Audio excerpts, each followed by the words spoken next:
Alléluia, alléluia, que Dieu vous bénisse. Nous sommes heureux à nouveau de nous retrouver ce dimanche 7 février 2021, alors que ce culte en ligne, nous allons le poursuivre tout à l'heure avec 3 autres services. Un premier à la cathédrale de la foi, n'est-ce pas, à partir de 9h30 jusqu'à 11h, avec les seniors et les familles. Nous l'aurons à partir de 11h30 jusqu'à 12h30 et nous terminerons avec le collège pastoral, comme nous le faisons maintenant tous les dimanches. Nous aurons un service et un temps spécial avec tout l'ensemble de nos pasteurs, donc le collège pastoral, à partir donc de 13h jusqu'à 13h45. Nous bénissons le Seigneur pour ce qu'il ne cesse de faire, la possibilité qu'il nous donne d'être, n'est-ce pas, en communion dans sa présence. Et nous pensons qu'en des temps comme ceux qui sont les nôtres, nous avons véritablement besoin de lui. C'est la raison pour laquelle je voudrais qu'à travers ce cantique, comme une offrande, nous puissions être dans l'attitude où nous nous offrons nous-mêmes à Dieu. Les chrétiens de Thessalonique en Macédoine, la Bible déclare, ils étaient dans de grandes tribulations, ils étaient dans une pauvreté profonde, mais la Bible affirme par la même occasion qu'ils étaient dans la joie et qu'ils ont pu faire des choses au-delà de leurs moyens. Ils ont transcendé les réalités pour pouvoir vivre une expérience extraordinaire, au point que le principe néo-testamentaire veut faire de cette église une référence telle que nous le lisons dans le livre de 2 Corinthiens chapitre 8. Nous pouvons donc nous réjouir qu'au-delà des difficultés, des temps fâcheux qui sont les nôtres, nous sommes capables d'être équipés pour aller de l'avant. Écoutons donc ce cantique avec le pasteur Darnell qui nous y conduit comme une offrande. Alléluia, comme une offrande me voici, à tes pieds pris de cette voix-ci, douce encore cette fois-ci, et dans ta main. C'est ton nom qui a rassemblé autant de vie, telle une assemblée. Jesus. Car nous voulons te ressembler, et dans ta main, comme une offrande me voici, à tes pieds pris de cette voix-ci, douce encore cette fois-ci, et dans ta main. C'est ton nom qui a rassemblé autant de vie, telle une assemblée. Car nous voulons te ressembler, et dans ta main. Yahweh, qui d'autre que toi peut le faire? Yahweh, c'est toi le Dieu de l'univers. Yahweh, Yahweh, Yahweh, qui d'autre que toi peut le faire? Yahweh, c'est toi le Dieu de l'univers. Yahweh, qui d'autre que toi peut le faire? Yahweh, c'est toi le Dieu de l'univers. Comme une offrande me voici, à tes pieds pris de cette voix-ci, douce encore cette fois-ci, et dans ta main. C'est ton nom qui a rassemblé autant de vie, telle une assemblée. Car nous voulons te ressembler, et dans ta main. Yahweh, qui d'autre d'autre que toi peut le faire? Yahweh, c'est toi le Dieu de l'univers. Yahweh, Yahweh, Yahweh, qui d'autre que toi peut le faire? Yahweh, c'est toi le Dieu de l'univers. Thank you, Jesus. Yahweh, qui d'autre que toi peut le faire? Yahweh, c'est toi le Dieu de l'univers. C'est à toi que nous nous confions en ce dimanche 7 février 2021, alors que nous voulons te recommander nos vies à ta grâce, à ta protection, nos familles, ce ministère, notre nation, le Gabon. Seigneur, et nous voulons te confier ta création. Qui d'autre toi peut le faire? C'est toi le Dieu de l'univers. Yes. Tu déclares dans ta parole que celui qui voudrait être béni dans le pays le sera par le Dieu de vérité. Yes. Nous voulons confesser que ton nom est Jéhovah, Elohim, Emet. Et nous croyons de tout notre cœur que tu es le Dieu tout-puissant, El Shaddai. Tu es Jéhovah. C'est ton nom par essence qui regroupe en ce seul nom tous tes attributs, toute ta personnalité, ce que tu représentes. Tu n'es pas limité. C'est la raison pour laquelle, encore une fois aujourd'hui, c'est à toi que nous nous confions. Inspire-nous au travers de ta parole, à travers de ce message, pour que nous soyons édifiés, bénis, renouvelés, fortifiés, et que nous soit donné à chacun d'entre nous de vaincre les circonstances et décider nous-mêmes de la suite des événements. Reçois donc l'honneur, la gloire et la louange qui t'est due au nom de Jésus. Et tout le monde avec moi dit Amen. Amen. Heureux de savoir que vous nous accueillez chez vous. Et aujourd'hui, je voudrais vous parler de la part du Seigneur. Ce message est spécial. Je sais que tout à l'heure, de manière officielle, à la cathédrale de la foi, alors que nous aurons un culte en présentiel, en respectant bien sûr les mesures barrières et toutes les dispositions que nous devons mettre en place, nous allons, n'est-ce pas, inaugurer ce fameux mois d'Adar. C'est un mois extraordinaire, c'est notre mois de jeûne et de prière. Et c'est aussi ce mois d'Adar où nous célébrons la fête de Purim. Vous savez que le peuple de Dieu était dans l'extrémité, exposé à la méchanceté, n'est-ce pas, des hommes, exposé à une méchanceté organisée, n'est-ce pas, qu'incarnait Aman. Et le monde où nous vivons ne change pas. Mais Dieu a donné la victoire à son peuple, comme il me soit permis de prophétiser que Dieu nous donnera encore une fois la victoire. Amen. Nous aurons le dessus sur les circonstances. Nous aurons le dessus sur le temps. Parce qu'il nous a investi de son autorité. Il dit ton pouvoir m'a été donné dans les cieux, sur la terre, sous la terre. Et dans Luc chapitre 19, il déclare, je vous donne le pouvoir de marcher sur les serpents, sur les scorpions et sur toute la puissance de l'ennemi. Et rien ne pourra vous nuire. Le texte de base qui va introduire mon message aujourd'hui, pendant ce culte en ligne, alors que vous me faites la grâce d'être accueillis chez vous, c'est Jésus que vous accueillez chez vous. À chaque fois, je fais partie de ceux qui disent que lorsque nous ouvrons la parole de Dieu, c'est à Jésus que nous rendons visite. Je voudrais lire avec vous Apocalypse 18, versets 4 à 5. La Bible déclare, et j'entendis du ciel une autre voix qui disait, sortez du milieu d'elle, mon peuple, afin que vous ne participiez point à ses péchés et que vous n'ayez point part à ses fléaux. Car ces péchés se sont accumulés jusqu'au ciel et Dieu s'est souvenu de ses iniquités.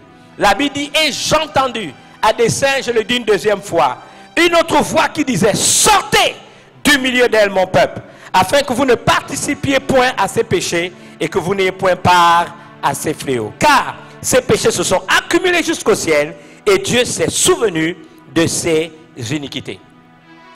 Ici, la Bible nous révèle le système qui gouverne ce monde. Et si vous lisez le texte à partir, n'est-ce pas, du chapitre 17 et les chapitres qui vont suivre après le chapitre 18, il s'agit de cette entité tripartite, une entité satanique qui gouverne ce monde que la Bible appelle Babylone. Ce mot Babylone, n'est-ce pas, a pour racine Babel. La source, c'est Babel. Et vous savez que lorsque vous lisez la Bible, particulièrement dans l'Ancien Testament, puisqu'il nous est demandé de lire l'Ancien Testament à la lumière du Nouveau Testament et le Nouveau Testament à la lumière de l'Ancien Testament, vous saurez qu'un jour, cette Babylone, n'est-ce pas, qui était Babel dans l'Ancien Testament, chapitre 11 du livre de Genèse, a édifié, n'est-ce pas, une tour qui montait jusqu'au ciel.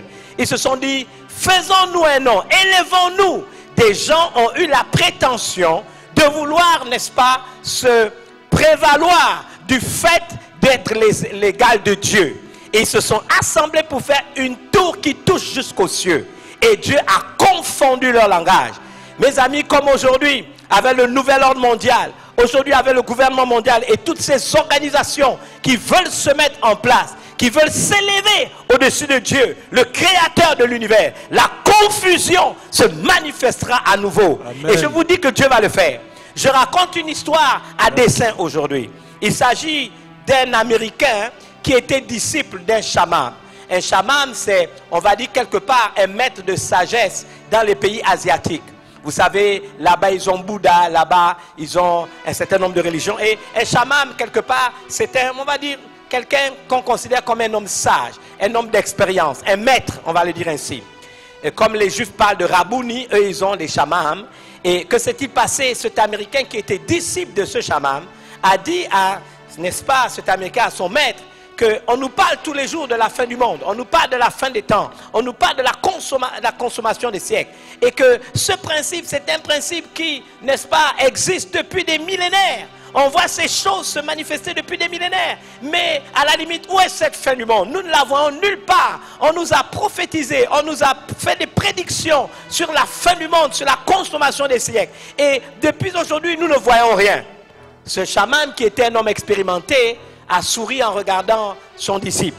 Et il a dit à son disciple, ça tombe bien, nous sommes aux États-Unis. Et imagine un instant que tu te jettes dans le vide depuis le 30e étage de, n'est-ce pas, ton gratte-ciel. Et, il dit, et pendant que tu te jettes depuis le 30e étage, n'est-ce pas, de ton gratte-ciel, il a dit, voilà, c'est comme un homme qui se jette depuis le 30e étage. Et pendant qu'il est en train, inéluctablement, n'est-ce pas, de se perdre et qu'il va bientôt se fracasser et mourir, n'est-ce pas, en tombant net, raide mort sur le sol, certainement écrabouillé, écrasé, dépiécé, démembré.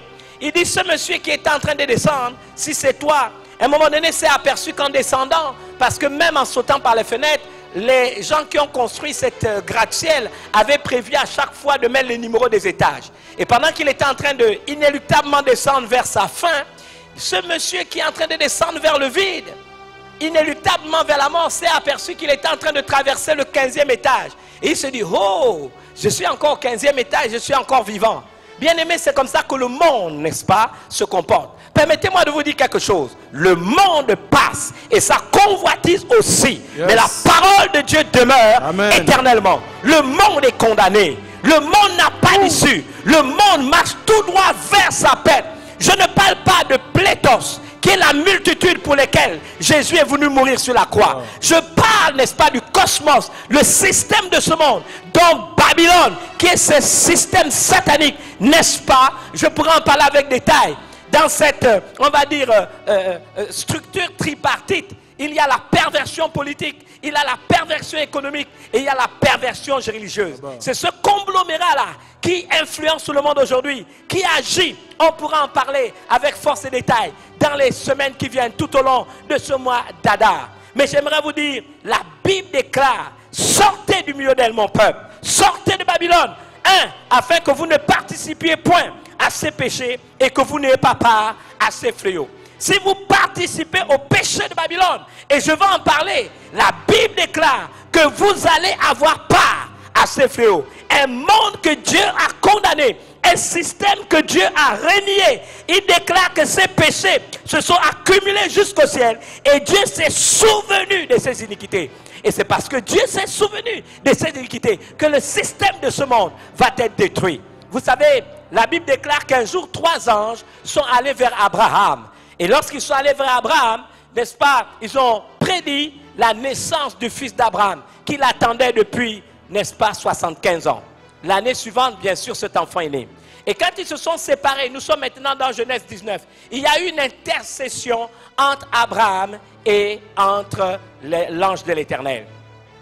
Et l'ange de l'Éternel s'est écrié, cacherai à Abraham ce que je veux faire. Certainement Abraham sera une grande nation. Et Dieu lui a dit, le péché de Sodome et Gomorrhe, les cris sont montés jusqu'à moi. Je suis descendu pour le vérifier. Bien-aimé, si la Bible affirme dans un texte néo-testamentaire, alors que nous avons déjà vu l'expérience dans l'Ancien Testament, que les péchés, n'est-ce pas, de Babylone se sont accumulés jusqu'au ciel. Et Dieu s'est souvenu de ses iniquités. Rappelez-vous qu'il est descendu sur la terre. Il a envoyé des anges pour vérifier si les cris qui étaient montés jusqu'à lui du péché se pratiquaient réellement dans Sodome et Gomorrhe. Sodome et Gomorrhe ont été détruits par le feu. Ce monde est condamné. Mais vous et moi, en tant qu'enfants de Dieu, nous n'avons pas le droit de participer au péché, n'est-ce pas, de Babylone. Sinon, nous risquons d'avoir part à ces fléaux. Certains me diront, mais qu'est-ce que cela signifie? C'est l'objet du culte aujourd'hui. Vous savez, nous avons à faire face aux choses qui vont arriver dans ces temps fâcheux. Même si la thématique que nous allons aborder tout au long, n'est-ce pas, de notre mois d'Adar, c'est la dynamique eschatologique dans le temps et l'espace. Se faire une idée des événements dans le temps et l'espace, des temps de la fin, mais également leur déroulement. Mais ce qui m'intéresse le plus, c'est comment y faire face. C'est pour ça que je vous parle ce matin. Comment faire face à ces temps fâcheux? Comment faire face à ces temps fâcheux? La première chose, Dieu dit, sortez du milieu de Babylone, mon peuple. Si tu fais partie du peuple de Dieu, tu dois sortir de l'oppression, de l'influence de ce système du monde qui est perverti sur le plan politique, perverti sur le plan économique, perverti sur le plan religieux. Tu dois sortir de ce système. Quelqu'un va me dire, mais pour que je ne participe pas à ces fléaux, que dois-je apprendre? C'est la raison pour laquelle je vous parle de la part du Seigneur ce matin pendant ce culte en ligne, où vous faites l'honneur au Seigneur de le recevoir chez vous. J'aimerais d'abord vous dire que l'esprit de Babylone se retrouve dans l'esprit d'Amalek. Vous savez, dans la Bible, si nous lisons Exode chapitre 17, versets 8 à 16, la Bible dit que Amalek vint combattre Israël à Rephidim. Amalek, l'esprit du monde vient combattre l'église. L'esprit du monde vient combattre les enfants de Dieu. La Bible déclare que Amalek vint combattre Israël à Rephidim. Alors Moïse dit à Josué, choisis-nous des hommes, sors et combat Amalek. Demain, je me tiendrai sur le sommet de la colline, la verge de Dieu dans ma main. Josué fit ce que lui avait dit Moïse pour combattre Amalek. Et Moïse, Aaron et Hur montèrent au sommet de la colline. Lorsque Moïse élevait sa main, Israël était le plus fort. Et lorsqu'il baissait sa main, Amalek était le plus fort. Les mains de Moïse étant fatiguées, ils prirent une pierre qu'ils placèrent sous lui et il s'assit dessus. Aaron et Hur soutenaient ses mains, l'un d'un côté et l'autre de l'autre. Et ses mains restèrent fermes jusqu'au coucher du soleil. Et Josué vainquit Amalek et son peuple au tranchant de l'épée. L'Éternel dit à Moïse, écris cela dans le livre pour que le souvenir s'en conserve. Déclare à Josué que j'effacerai la mémoire d'Amalek de dessus les cieux. Moïse bâtit un autel et donna pour nom éternel ma bannière. Et il dit, parce que la main a été levée sur le trône de l'Éternel, il y aura guerre de l'Éternel contre Amalek de génération en génération. Notre génération n'est pas exemptée de cette déclaration de Moïse. Vous voyez, Amalek, c'est un esprit. Et c'est l'esprit qui règne dans ce monde. Vous et moi, nous devons en avoir conscience. Je dis bien à dessein qu'Amalek, c'est un esprit. Et vous et moi, nous devons, n'est-ce pas, être pleinement renseignés sur les méthodes dont use l'esprit du monde qui se retrouve dans Amalek, dans le but de venir nous détruire. Vous savez qu'Amalek signifie celui qui demeure dans la vallée. Dans les guerres de l'Antiquité biblique et même du monde de l'Antiquité, les gens se battaient dans les vallées. On trouvait un endroit qui était plat. Les généraux restaient sur des montagnes, n'est-ce pas, pour être des stratèges. Et les gens se battaient sur la vallée. Je voudrais ouvrir une parenthèse. Amalek signifie celui qui demeure dans la vallée. Je vais vous dire quelque chose. Dans la vallée, cet endroit, rien ne se passe. Vous n'avancez pas, vous ne reculez pas. Vous êtes comme tout simplement un prisonnier dans un endroit où il n'y a ni progression. Vous n'avez rien à faire dans une vallée. Maintenant, j'aimerais vous dire quelque chose. Face à ce qui se passe dans ce monde, nous devons savoir que quand l'ennemi nous attaque, il veut nous combattre sur son terrain. Et parce qu'il, je vais le dire autrement, parce qu'il maîtrise son terrain, c'est là où il veut nous combattre. Parce qu'il sait que s'il maîtrise son terrain, c'est là où il va nous battre. Ouais. Et beaucoup d'enfants de Dieu ne le comprennent pas. Vous voyez, Rephidim signifie le repos en hébreu. Le peuple d'Israël était dans le repos. Le peuple d'Israël, vous savez, on peut considérer que le repos, c'est là où il y a le repos dans l'église. Il y a le repos dans la maison de Dieu. Colonne et appui de la vérité. Il y a le repos. Vous savez, le 7e jour, c'est le jour du repos. Le 7e jour, c'est le jour où nous venons à la maison de Dieu rendre un culte à Dieu pour recevoir de lui ce qui est nécessaire. C'est le jour où on vient se recharger spirituellement. N'est-ce pas? Parce que nous allons relever nos défis au cours de la semaine. Et le jour du repos, nous le consacrons à l'Éternel. Les enfants de Dieu sont appelés à vivre dans un environnement paisible et tranquille, en toute piété et honnêteté. La Bible dit que c'est le plan de Dieu. Dieu nous appelle à vivre dans un environnement paisible et tranquille, en toute piété et honnêteté. Parce que si vous et moi, nous ne vivons pas dans un environnement paisible et tranquille, notre piété et notre honnêteté, nous ne pourrons pas le vivre. Alors que fait Amalek, l'esprit du monde? Il vient dans le lieu du repos, foutre la pagaille, pour nous amener sur son terrain, la vallée. Il veut nous amener dans le terrain où il a, n'est-ce pas, la maîtrise. Et il sait qu'il maîtrise la vallée. Et là, puisque Amalek signifie la vallée, il va nous battre. Maintenant, permettez-moi de vous dire quelque chose que je voudrais que vous puissiez intégrer. La première chose, la Bible nous dit que c'est Amalek qui vint combattre Israël à Rephidim. L'esprit du monde, c'est lui qui prend l'initiative de venir mettre le trouble dans la maison de Dieu. De venir mettre le trouble dans la vie des enfants de Dieu. Parce que chacun d'entre nous doit prendre en compte un autre principe. Nous sommes le temple du Saint-Esprit.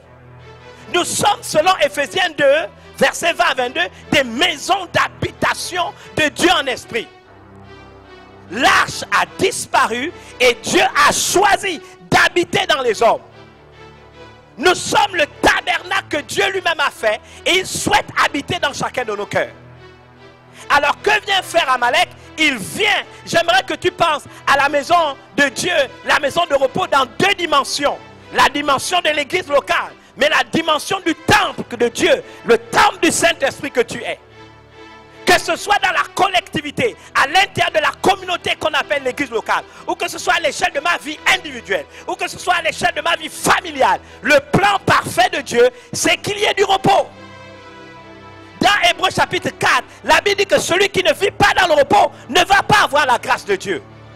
Nous sommes appelés à vivre dans un environnement paisible et tranquille, en toute piété et honnêteté, mais l'esprit du monde, Amalek, vient, c'est lui qui vient nous attaquer, c'est lui qui prend l'initiative de venir jeter le trouble, de venir, n'est-ce pas, faire en sorte que nous quittions le lieu du repos pour nous retrouver dans la vallée, le terrain où il a la maîtrise et là où il va nous abattre.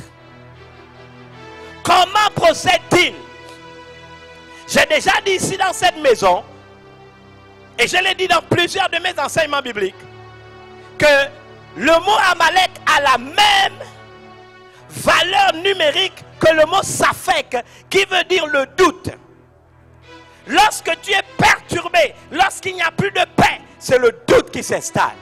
Si le doute s'installe, tu ne croiras plus aux promesses de Dieu. Si le doute s'installe, tu ne croiras plus à la parole de Dieu. Si le doute s'installe, tu ne respecteras pas la directive divine. Si le doute s'installe, tu ne croiras plus à Jésus. Si le doute s'installe, tu ne croiras plus en Dieu. Tu ne croiras plus à la parole de Dieu. Si le doute s'installe, tu perdras ta foi. Parce qu'Amalek s'attaque aux traînards. Amalek s'attaque aux faibles. Amalek s'attaque à ceux qui sont dans le doute. Comment participons-nous au péché de ce monde? Je vous dis que le monde, c'est l'esprit d'Amalek. Et comment avons-nous part à ces fléaux? Je ne peux pas m'expliquer que je l'ai déjà dit. Dans toute la Bible, vous prenez l'Ancien Testament au Nouveau Testament. Un des premiers principes auxquels vous et moi devons souscrire, c'est que les plaies qui sévissent à l'échelle du monde sont des jugements de Dieu. Pas contre l'Église, mais contre le monde. Nous avons des preuves bibliques que les plaies ont frappé l'Égypte. Nous avons des preuves bibliques dans tous les livres de l'Ancien Testament que la peste a été un symbole du jugement de Dieu sur les nations. Vous prenez un dictionnaire biblique, je vous défie de regarder le nombre de fois que le mot peste est écrit. Vous verrez qu'en aucun moment, quand le mot peste est écrit, c'est toujours concernant un jugement de la part de Dieu. Il y a près de 50 textes qui en parlent. Lorsque la peste frappe, c'est un jugement de Dieu. Une des malédictions qu'on trouve dans Deutéronome 28, pour ceux qui désobéissent à la parole de Dieu. La Bible dit, ceux qui désobéissent à la parole, voici les malédictions qui seront ton partage. Nous sommes dans, je crois, Deutéronome 28, dès le verset 16. Et au verset 21, on dit, l'Éternel attachera à toi la peste jusqu'à ce qu'elle te consume dans le pays. C'est écrit dans la Bible. Dans, n'est-ce pas, 2 Samuel 24, l'Éternel envoie la peste en Israël depuis le matin jusqu'au temps fixé. C'est écrit dans la Bible. Quand la famine et la peste, la roule et la nielle, les sauterelles d'une espèce ou d'une autre seront dans le pays. Nous sommes dans 1 Roi 8, 37. Ce sont des malédictions. L'Éternel envoie la peste. C'est écrit dans, n'est-ce pas, 1 Chronique 21, 14. Dans 2 Chroniques 6, 28, quand la famine, la peste, la rouille et la nielle, les sauterelles d'une espèce ou d'une autre seront dans le pays. C'est ce que la Bible dit. Si nous survient quelques calamités, l'épée, le jugement, la peste, ceux qui échapperont sont enterrés par la peste. Vous êtes dans Job 27, 15. Psaume 91, 3. Car c'est lui qui te délivre du filet de Hazalère. Et la Bible dit de la peste. C'est Dieu qui peut nous délivrer de la peste. Bien-aimé, Dieu parle au prophète Jérémie. S'ils jeûnent, je n'écouterai pas leurs supplications. S'ils offrent des holocaustes et des offrandes, je ne les agrée pas. C'est ce que la Bible dit. Je frapperai les habitants de cette ville. Les hommes et les bêtes, ils mourront d'une peste. Je peux continuer comme ça. Un tiers des habitants mourra de la peste, sera consumé par la famille au milieu de toi. Vous lisez ça dans Ézéchiel 5, 12. Dans, n'est-ce pas, Ézéchiel 6, 12, la Bible déclare, celui qui sera loin mourra de la peste, celui qui sera près tombera par l'épée. Dans, n'est-ce pas, Ézéchiel 7, 15, l'épée au dehors, la peste et la famille au dedans. Dans Osée 13, 14, je peux même aller dans Amos, j'ai envoyé parmi vous la peste comme en Égypte. J'ai tué vos jeunes gens par l'épée. C'est écrit quand même dans la Bible. Toute la Bible, je pouvais prendre d'autres maladies. La pandémie est souvent la preuve manifeste du jugement de Dieu. Écoutez-moi, pas contre l'Église, pas contre les enfants de Dieu, mais contre un monde qui a décidé de tourner le dos à Dieu, qui a décidé de s'affranchir de l'autorité de Dieu, de se donner des divinités, de pervertir la politique, de pervertir l'économie, de pervertir la religion, pour oppresser les gens, pour faire la place au diable, afin que Satan règne sur la création dont Dieu est le créateur, sur les hommes et les femmes dont Dieu est le créateur. Alors il arrive que Dieu envoie un jugement. Mais quelle est l'erreur de l'Église? 1. Nous participons au péché. Comment nous participons au péché? Écoutez-moi bien. En cédant à l'esprit d'Amalek. Un esprit du monde qui vient susciter le doute dans les cœurs. Comment le fait-il? Regardez-moi bien. En manipulant, en envoûtant, en suscitant la peur dans le cœur.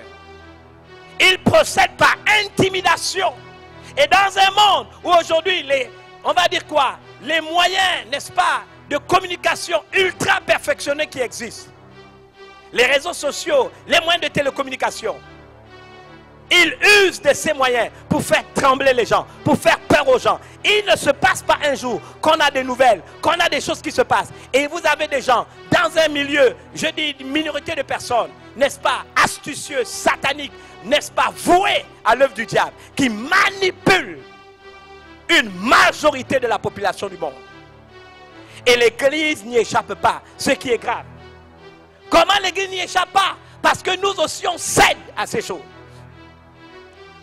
Vous voyez, si vous sortez du lieu du repos, vous ne croyez plus aux promesses de Dieu, vous ne croyez plus à la parole de Dieu, vous ne demeurez pas sur la constitution du royaume de Dieu, qu'est la parole de Dieu. Vous n'êtes pas fondé sur la parole de Dieu, vous serez fondé sur des mensonges.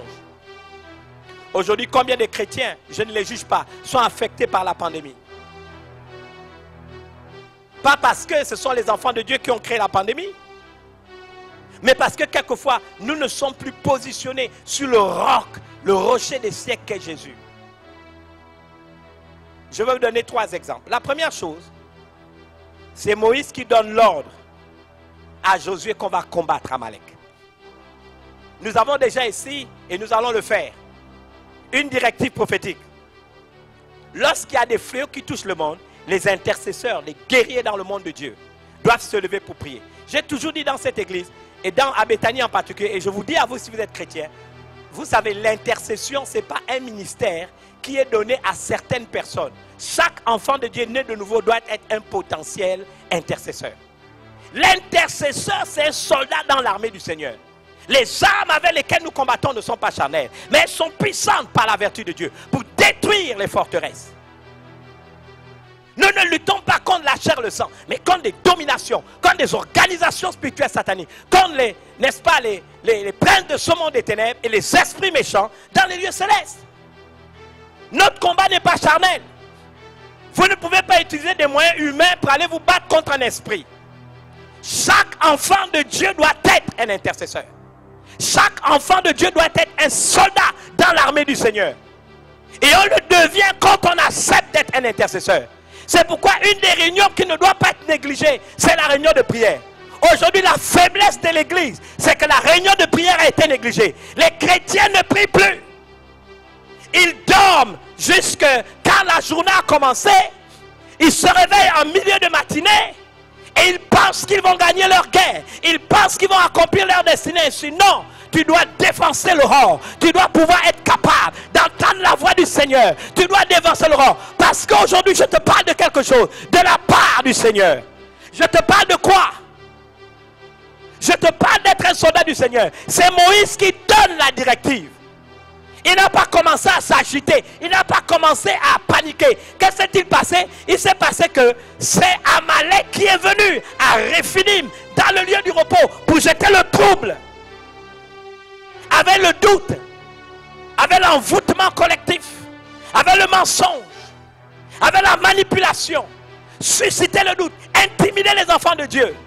Et tout de suite Moïse, en tant que leader majeur, connaissant, n'est-ce pas, les stratégies de guerre, il a d'abord appelé Josué. Il dit, allez, déclenche la guerre. La Bible déclare, il dit à Josué, choisis-nous des hommes, sors et combat Amalek.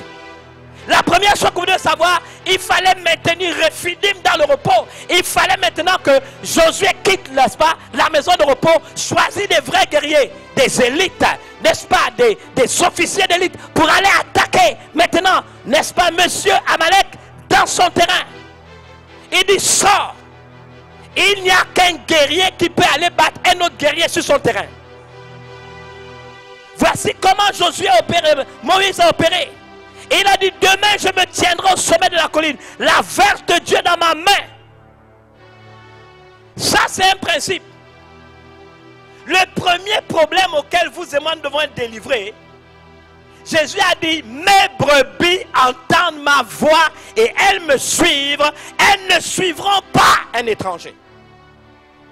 C'est pourquoi vous voyez, Moïse, qu'avait-il dans la main? Moi, Moïse, le leader majeur, j'aurai la verge, le symbole de l'autorité dont je suis investi au nom de Dieu en votre faveur, sur vous. Je tiendrai le symbole de l'autorité. Je tiendrai le symbole, n'est-ce pas, de la position qui m'a été donnée d'exercer cette autorité sur vous, au nom de Dieu, sur la montagne, pas ailleurs, pas dans la vallée, sur la montagne. Je me tiendrai la verge de Dieu à la main. Bien-aimé, pour faire quoi là-bas? Alors Josué, l'intercession a été enclenchée. Et pendant que l'intercession est enclenchée, on intercède pourquoi? Si je demande à des gens de prier 24 sur 24, à partir de demain, sans interruption, vous trouverez que quelques femmes, et même des femmes d'un certain âge, la majorité des chrétiens, même des jeunes qui ont encore la foi de l'âge, ne seront pas parmi celles ou ceux qui viendront pour répondre à cet appel. La majorité des chrétiens, c'est les réseaux sociaux. La majorité des chrétiens, c'est la télévision. La majorité des chrétiens, c'est, n'est-ce pas, la distraction. C'est se laisser, n'est-ce pas, balloter à tout vent de choses. Et quand les moments difficiles arrivent, ils sont atteints. Parce qu'ils ont laissé Amalek les distraire. Ils ont laissé Amalek les influencer. Ils ont laissé, vous savez, il m'arrive même de prêcher, d'enseigner. Et des gens trouvent le moyen de contester la directive biblique qui est donnée. Comment voulez-vous survivre? Comment pouvez-vous survivre? C'est Moïse qui est à la montagne. Et alors qu'il monte à la montagne, la verge de Dieu, symbole de l'autorité à la main, Josué n'a pas attendu 2 jours. Il a exécuté l'ordre. Il a choisi des officiers. Oh mes amis, puis-je demain, puis-je aujourd'hui susciter, voir ici, faire un appel des officiers spirituels, généraux que nous avons, qui sont prêts à s'engager dans la bataille pour épargner notre nation par la prière, épargner notre peuple par la prière, épargner nos fidèles par la prière. Des gens qui ont exercé l'art de la prière, des gens qui savent toucher le cœur de Dieu, des gens qui savent secouer le trône de Dieu. Où sont-ils ces officiers? Où sont ces Josué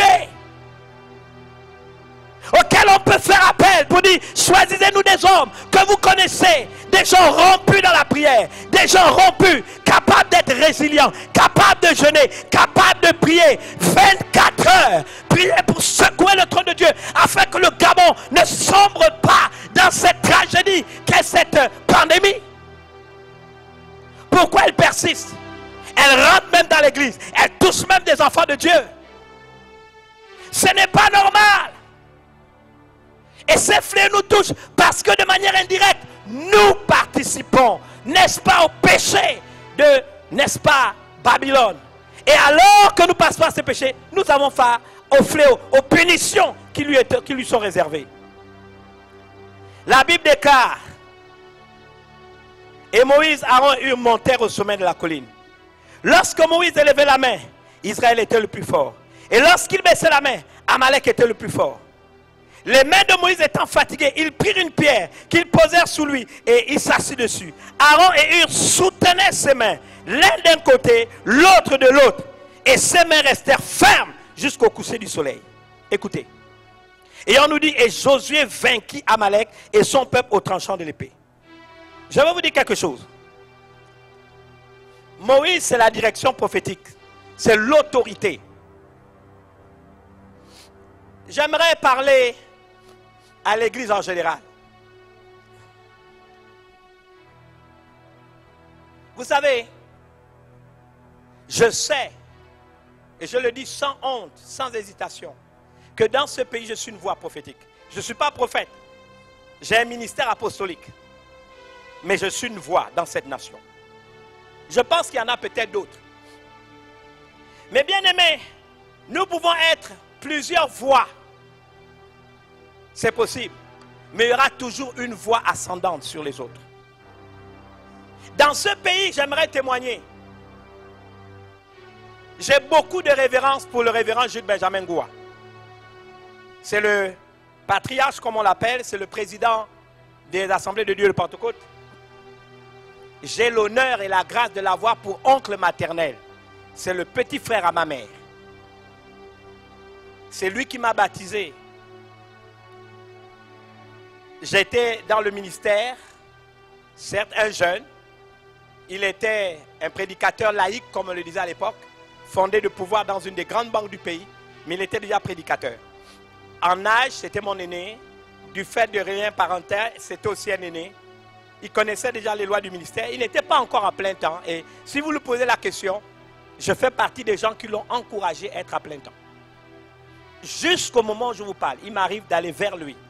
Si j'écris une lettre pastorale, je lui envoie une copie. Parce qu'il peut lire la lettre. Et je suis toujours touché quand il m'envoie des réponses en me disant, c'était bien, c'était bon. Pas parce qu'il est un patron, non, mais parce qu'il y a un ordre dans le monde spirituel. Je sais qu'il est une voix. Et si dans ce pays il y a une voix que j'entends, j'écoute cette voix. En Afrique, il y a des voix.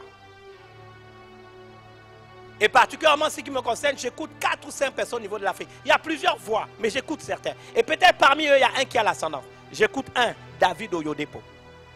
J'écoute 2, Papa Billy Lubanza. J'écoute 3, Paul Rihuaza. J'écoute 4, Mengistu d'Éthiopie. Je les écoute. Ce sont des voix que j'écoute. Des personnes, je lis leurs livres, je les écoute parce que ce sont des voix. Dans la francophonie, j'avais Jean-Louis Jaillet, mon père dans le ministère. Aujourd'hui, j'écoute, je cherche. Mais j'aimerais vous dire quelque chose. Le péché de l'Église, c'est qu'il n'y a plus de voix. Tout le monde est une voix. Regardez le nombre de prophètes. Dans tout le monde se lève, prophète. Tout le monde parle. Comment voulez-vous que Dieu donne une direction? Aujourd'hui, quelqu'un dit ceci. Aujourd'hui, quelqu'un dit cela. Aujourd'hui, bien aimé, c'est pour cela. Hein? Amalek se fout de l'Église. L'esprit du monde. Il n'y a plus de voix. On ne sait plus qui doit parler. Qui est l'autorité qui doit parler? Regardez. Aaron, c'est un sacrificateur. C'est le lévite majeur. Il est le souverain sacrificateur. C'est lui qui est le lévite majeur. Il est même le grand frère de Moïse. Il est avec la voix. Aaron, c'est une voix. Mais Aaron sait que je suis une voix. Mais parmi ceux qui ont des voix ici, Moïse, c'est lui qui est la voix majeure.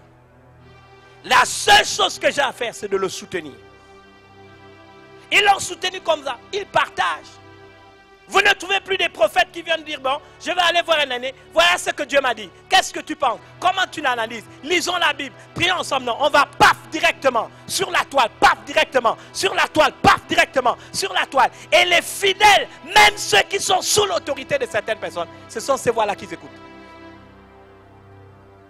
Mais Amalek fait des dégâts.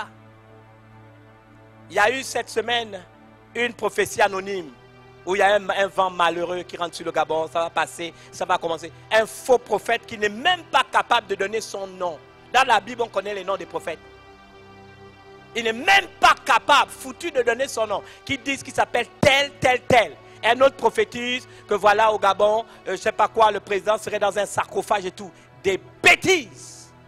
Pourquoi vous ne venez pas d'abord consulter les leaders majeurs de cette nation? Vous êtes à l'étranger, vous prophétisez sur la nation. Et pourquoi vous ne prophétisez pas sur votre propre pays? Et les Gabonais, les pasteurs, tout ça, c'est même nous qui prenons et qui balançons dans la toile. C'est même nous qui prenons, qui balançons. Il y a une telle confusion que le fléau qui doit frapper le monde frappe l'Église. On utilise des moyens charnels pour se faire entendre. On utilise des moyens charnels pour se faire valoir. Et regardez la situation de l'Église, des chrétiens. Ils sont faibles, ils ne sont pas forts. Il se passe un jour qu'on apprend qu'un chrétien est atteint, qu'un chrétien est mort, qu'un chrétien est à l'hôpital, qu'un chrétien, un fléau qui ne nous est pas, n'est-ce pas, envoyé. Parce que nous participons au péché. Et nous avons part au fléau qui est réservé au monde. Bien aimé, on peut tout dire. Si on fait taire la voix prophétique majeure de cette nation,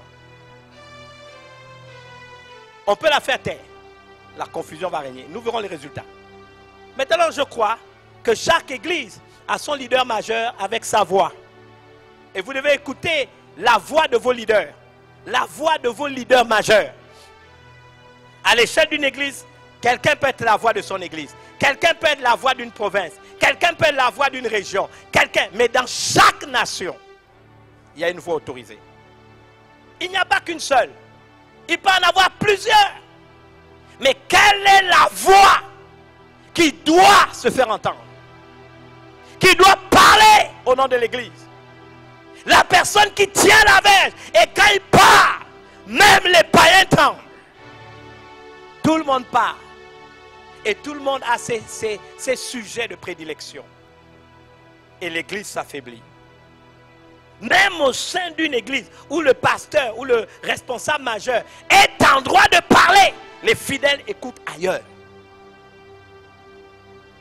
Il n'y a plus d'Aaron. Vous savez qui est Hur? Je veux parler à nos cadres. Hur est le grand-père de Betsalel. Hur est de la tribu de Juda. Vous savez que dans l'Ancien Testament déjà, on nous montrait toujours le principe d'Apocalypse chapitre 1 verset 5 à 6. À celui qui nous aime, qui nous a délivrés de nos péchés par son sang et qui a fait de nous un peuple de rois et de prêtres. Aaron et Hur, roi et prêtre. S'il est de la tribu de Juda, c'est qu'il est roi. Les rois ont une autorité. Si vous avez un cadre dans l'église qui a une connaissance en matière économique ou politique, c'est une voix dans le domaine. Mais ces deux-là ont choisi de dire, nous allons soutenir l'autorité majeure dont la voix doit se faire entendre. Ça veut donc dire quoi? Hur, dans le domaine politique, dans le domaine économique, dans le domaine des choses de la nation, il parlait à Moïse. Moïse scannait, prenait ce qui est bon. Aaron, sacrificateur, qui avait peut-être un ensemble de lévites qu'il avait entendu, avec qui il avait prié, prenait ça, inspirait Moïse. Mais c'est celui qui avait la voix autorisée qui parlait. Il a pris le bâton, il s'est mis sur la montagne. À un moment donné, regardez ce qui se passe.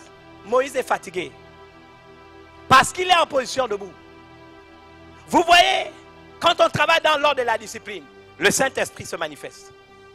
Aaron et Hur ont une idée géniale. Ils se disent non, nous allons prendre la pierre qu'ont rejetée ceux qui bâtissaient et qui est devenue la principale de l'angle. Nous n'allons pas seulement soutenir ses mains, nous allons veiller à ce que dans son office, il soit établi sur le rocher des siècles.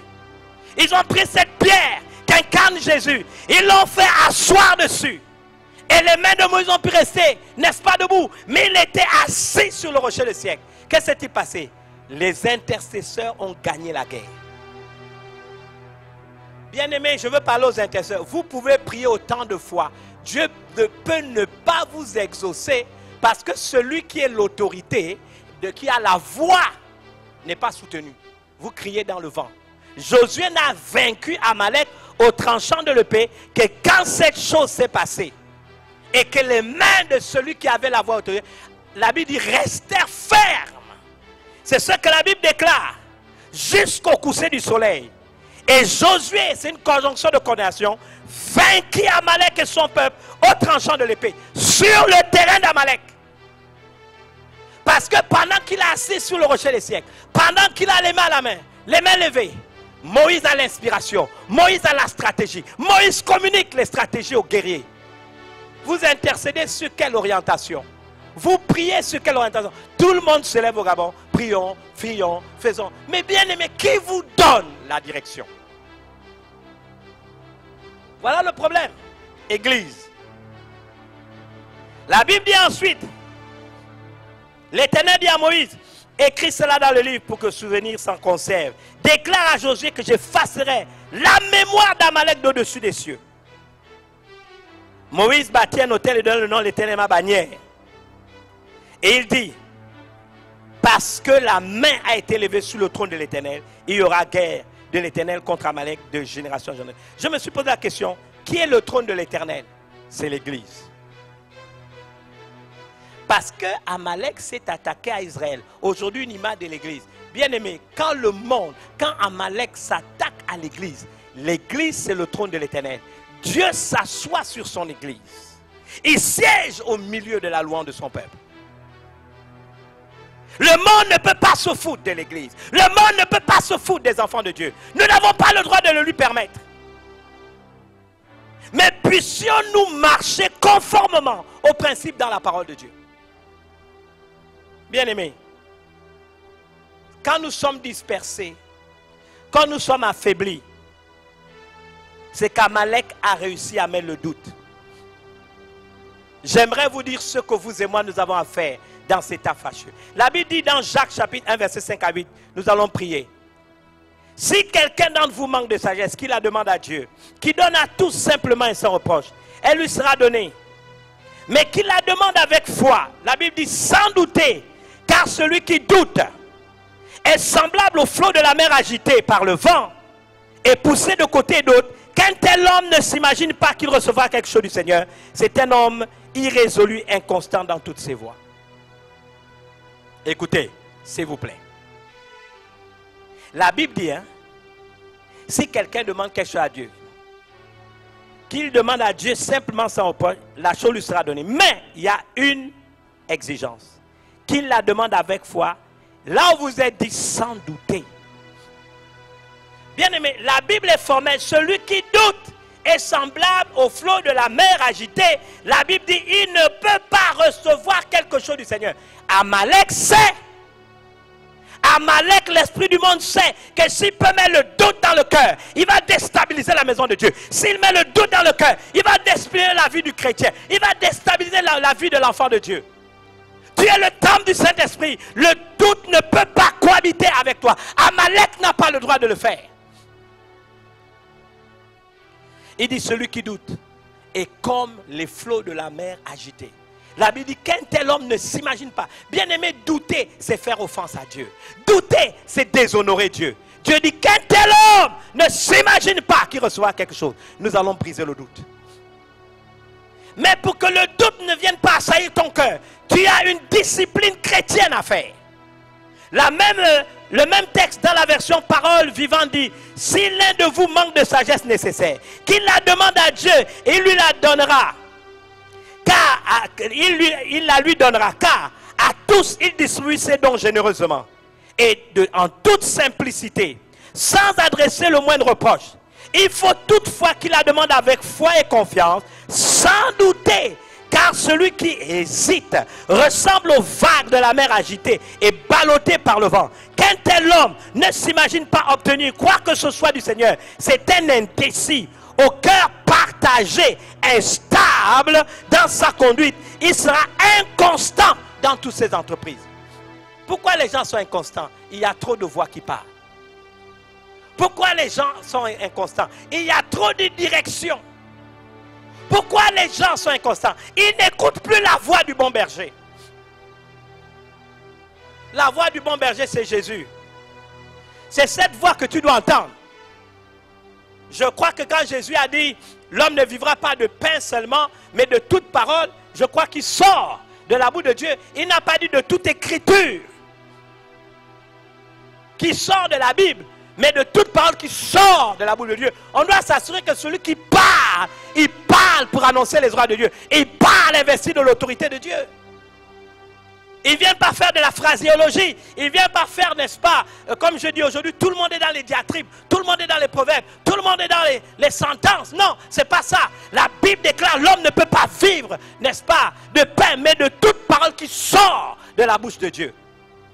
De quelqu'un qui prête sa bouche à Dieu. La Bible dit, si tu ôtes ce qui est vil de ce qui est utile, alors ta bouche sera ma bouche. C'est d'un tel homme, c'est d'une telle femme que la parole sort de la bouche. La parole de Dieu sort de sa bouche. Si la parole de Dieu sort de ma bouche, c'est Dieu qui vous parle. Les gens sont dispersés. On est de manière récurrente derrière les réseaux sociaux, derrière la dernière nouvelle. Avec tous ces mensonges. Vous savez, j'ai dit à quelqu'un, il m'a dit, oh révérend, regardez, on nous a envoyé le plan que les sataniques ont pour le janvier 2021, et puis voilà, c'est un homme de Dieu qui en parle, et puis. J'ai dit, bien aimé, tout ce qu'on peut vous dire, qui ne met pas la paix dans votre cœur, ne vient pas de Dieu. Il a dit, sois en paix, petit troupeau. Il m'a été donné de vous donner le royaume. Dieu parle de paix. Bien aimé, dans tous les messages qui semblent être des avertissements qu'on donne à l'église, n'est-ce pas, pour nous avertir d'un danger, ce sont des informations également véhiculées par des sataniques ou par des gens qui sont manipulés par l'esprit du monde que j'appelle Amalek. Tout ce qui ne procure pas en toi la joie, tout ce qui ne procure pas en toi la paix, tout ce qui ne te rend pas stable, tout ce qui te fait peur, tout ce qui te déstabilise, tout ce qui amène le doute, c'est ça fait. Il a dit, si tu doutes, il ne peut pas t'exaucer. Tu ressembles au flot de la mer agitée. Il dit qu'un tel homme ne s'imagine pas qu'il recevra quelque chose du Seigneur. Bien-aimé, je termine avec Marc 4, 37 à 40 pour prier ensuite. Il s'élevait un grand tourbillon et un flot se jetait dans la barque, au point qu'elle se remplissait déjà, et lui dormait à la poupe sur le coussin. Ils réveillèrent Jésus et lui dit, Maître, ne t'inquiètes-tu pas de ce que nous périssons? S'étant réveillé, il menaça le vent et dit à la mer, silence, tais-toi. Et le vent cessa et il eut un grand calme. Puis il dit, pourquoi avez-vous ainsi peur? Comment n'avez-vous point de foi? Et dans l'autre version, on dit, pourquoi avez-vous douté? C'était Amalek. Écoutez, la barque ici représente ta vie. Il arrive que dans cette vie, il nous arrive, n'est-ce pas, dans la barque de nos vies, que nous nous trouvons dans le tourbillon d'une circonstance. Comme les moments fâcheux qui sont les nôtres. On a l'impression que les eaux, n'est-ce pas, de ce monde sont en train de remplir la barque de notre vie. Mais qu'il me soit permis de vous dire, pour autant Jésus n'est pas absent, parce que celui qui est en nous est plus grand que celui qui est dans le monde. Il est là, peut-être silencieux, mais il est là. Christ en nous, l'espérance de la gloire. Il est en nous. Il n'a pas besoin de faire du bruit. Dans la barque dont on parle dans le texte, il dormait. Et alors, n'est-ce pas, qu'il y avait le tourbillon, qu'il y avait la tempête. Oh, comme d'habitude, beaucoup de chrétiens font le choix de paniquer. Il peut arriver que tu ressentes les symptômes de la maladie. Soigne-toi simplement et reste un homme de prière, une femme de prière. Prends la Sainte Seine, reste calme. Parce que c'est l'esprit de l'homme qui le soutient dans la maladie. Ce n'est pas ton corps, ce n'est pas ta panique, ce n'est pas ton raisonnement. C'est ton esprit. Si tu transcendes la réalité et que ton esprit s'élève au-delà de la circonstance, que va-t-il se passer? Tu auras la maîtrise de ton être tout entier. Et le diable ne pourra pas dépasser la ligne rouge que Dieu ne peut pas lui donner. Il a dit à Satan concernant Job, fais ce que tu veux, mais ne touche pas à sa vie. Parce que ta vie, c'est le domaine réservé de Dieu. Écoutez, j'aimerais vous dire quelque chose. La Bible déclare, ils ont réveillé Jésus. Mais qu'a fait Jésus? Il a menacé le vent. J'aime ça. Je vais d'habitude à la Pointe-Denis. Et vous savez, vous pouvez crier à la mer autant de fois que vous voulez. Tant qu'il y aura le vent, la mer sera agitée. Donc Jésus ne s'est pas attaqué à la mer. Il s'est attaqué au vent. Il a maudit le vent. Il a menacé le vent. Je menace les vents qui sont contre ta vie. Les vents contraires qui veulent te déstabiliser. Il a parlé au vent. Il a parlé à la force spirituelle. C'est du vent. C'est une force spirituelle. Ce tourbillon, c'était un esprit. Il a menacé le vent qui faisait agiter la mer. Peut-être ta vie est dans cette situation.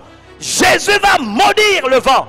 J'ai l'autorité au nom de Dieu de maudire les vents qui rendent ta vie agitée. Les vents qui te déstabilisent. Les vents qui te font peur. Les vents qui t'ont distrait. Les vents, n'est-ce pas, qui t'ont fait dérailler, écarter de la volonté de Dieu au point que tu es devenu chrétien rétrograde. Je maudis ces vents. Je menace les vents de la maladie. Je menace les vents de la malédiction. Je menace les vents de la distraction. Je menace les vents de la terreur. Les vents des problèmes. Les vents de l'assèchement financier, matériel. Les vents qui ont, n'est-ce pas, asséché ta joie, asséché ton zèle. Je menace au nom de Jésus ces vents-là. Je mets fin à leur turpitude. Je mets fin à leur hégémonie sur vos vies. Mais qu'a dit Jésus à la mer? Jésus a dit à la mer, tais-toi, ne crie pas. Silence, n'aie pas peur. La version King James dit, il a dit à la mer, sois en paix, calme-toi. Je prophétise que la paix de Dieu qui se passe toute intelligence vient dans ton cœur. Je relâche à nouveau le bon réflexe qui veut qu'au lieu de paniquer, tu te souviennes de Philippiens chapitre 4 à partir du verset 7. Ne vous inquiétez de rien, Mais en tout temps, faites connaître vos besoins à Dieu par des prières, des supplications, avec des actions de grâce. Et la paix de Dieu qui surpasse toute intelligence gardera vos cœurs et vos pensées en Jésus-Christ. Soyez en paix. J'aimerais qu'on prie ces quelques minutes. Aucun tourbillon ne va te déstabiliser. Si tu mets ta confiance en Dieu. L'heure est venue à nouveau qu'on écoute la voix de Dieu. C'est fini d'entendre plein de voix. Exercez votre oreille à reconnaître la voix du Maître à travers ceux qui vous parlent en son nom. Ne soyez pas agités, disciplinez-vous. Je n'ai pas dit qu'il faut plus être dans les réseaux sociaux ou quoi. C'est un monde, n'est-ce pas, à l'intérieur duquel nous vivons. Mais bien aimés, tout ce qui ne vous fait pas du bien, dilatez ça, supprimez ça. Mais faites plus. Soyez positionnés sur la parole de Dieu.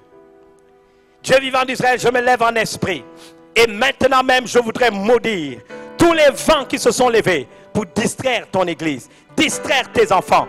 Toutes ces voix mensongères qui se font entendre, ces faux prophètes, ces fausses prophéties, Seigneur, qui mettent beaucoup plus de confusion dans la vie de tes enfants. Je maudis au nom de Jésus tout ce qui suscite la crainte, la peur, et je proclame la paix de Dieu qui surpasse toute intelligence, capable de garder les cœurs et les pensées en Jésus-Christ. Tu suscites une génération de Josué et des intercesseurs qui s'élèveront à l'appel de leur leader majeur pour intercéder, Seigneur, se mettre avec les anges qui ont déjà, Seigneur, enlevé leur épée du fourreau pour combattre Amalek, combattre le peuple d'Amalek, combattre ces esprits qui viennent pour semer le doute, semer la crainte, semer la peur, déstabiliser les vies. Je maudis au nom de Jésus ces vents contraires qui viennent mettre le désordre dans la maison de Dieu, quand l'on est appris de la vérité, dans la vie des fidèles. Au nom puissant de Jésus, nous rappelons que chaque enfant de Dieu est le temple du Saint-Esprit.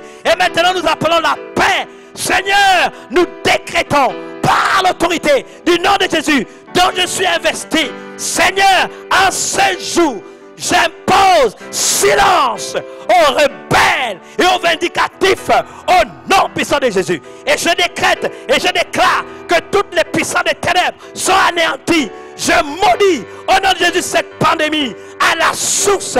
Tu connais l'esprit qui a véhiculé, qui a inspiré des hommes sans foi ni loi. Seigneur, pour que cette pandémie envahisse le monde et Seigneur mette le trouble dans les nations.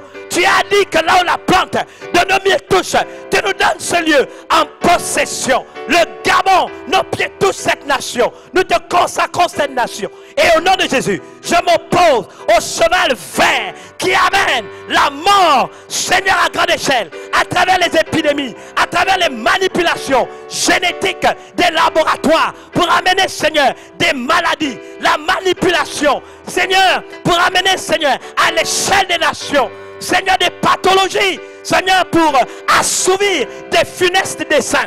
Au nom de Jésus, Seigneur, alors que tu t'es souvenu du péché de Babylone, juge Babylone, condamne Babylone, condamne ce monde, anéantit. Seigneur, nous nous levons à la prière pour maudire ces esprits. Seigneur, ils ne rentreront pas dans nos maisons, ils ne rentreront pas dans nos familles, ils ne rentreront pas à l'église, ils ne toucheront pas les enfants, ils ne toucheront pas nos parents. Nous le décrétons, nous aspergeons le Gabon dans ton sang précieux. Nous nous levons en esprit, au-delà de ce que les hommes ne peuvent pas faire. Nous te faisons confiance. Ce pays t'a été consacré pour qu'il vive dans la paix et l'harmonie pour toujours. Nous nous rebellons contre cet esprit au nom de Jésus. Nous t'avons localisé, nous te menaçons, nous te faisons taire, nous t'affaiblissons. Au nom puissant de Jésus, nous aspergeons la nation du nord au sud, de l'est à l'ouest, au centre, dans le sang de Jésus-Christ. Le sang de Jésus qui parle mieux que celui d'Abel. Peu importe, Seigneur, que les gens aient péché, que les gens, Seigneur, se sont engloués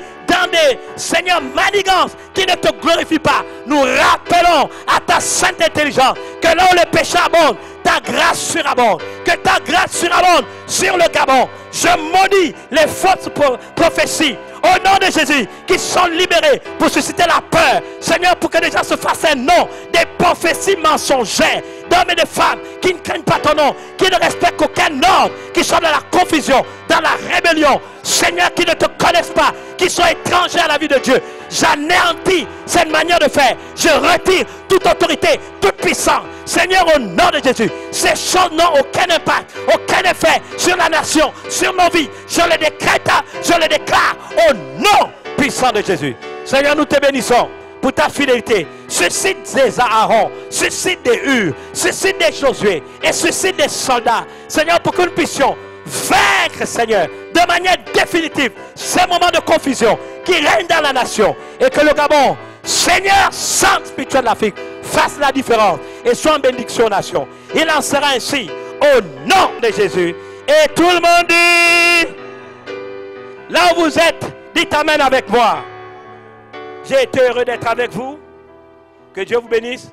Nous nous retrouvons tout à l'heure au premier service, directement à la cathédrale de la foi. Que Dieu vous bénisse dans ce culte en ligne.